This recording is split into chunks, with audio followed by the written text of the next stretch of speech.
சிவனையே சிறை வைத்தவர் யார் என்று தெரியுமா? பிரம்மனின் சாபத்தால் பரதேசியாக மாறிய சிவபெருமான் ஊர் ஊராக சென்று கபால பிச்சை எடுத்து வந்தார். ஒரு நாள் அவர் வல்லம்படுகை என்ற ஊருக்கு வந்தபோது இரவு ஆனதால் ஊர்காவலன் பாவாடை ராயன் அவரை பரதேசி என எண்ணி சிறையில் அடைத்தார். மறுநாள் காலையில் வந்து பார்த்த பாவாடை ராயனுக்கு சிவபெருமான் தன் ரூபத்தில் காட்சியளித்தார். அதைக் கண்ட பாவாடை ராயன் கதறி அழுது தன் தவறுக்கு மன்னிப்பு கேட்டார்.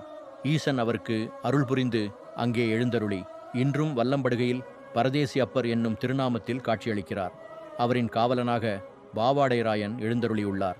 300 ஆண்டுகளுக்கு முன்பு இவ்வழியாக ரயில் பாதை அமைக்க ஆங்கிலேயர்கள் கோவில் கருவறையை இடிக்க முயன்று பணி ஆரம்பித்தனர். ஆனால் அதே இரவு ஏற்கனவே பதிக்கப்பட்ட தண்டவாளங்கள் மர்மமாக வேறொரு திசையில் தூக்கி எறியப்பட்டிருந்தன. இது மீண்டும் மீண்டும் நடந்தது. ஆனாலும் பணியை நிறுத்தவில்லை.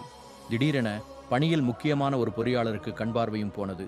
அதனால் அஞ்சிய ஆங்கிலேயர்கள் பாதையை மாற்றி தண்டவாளத்தை பதித்தனர்.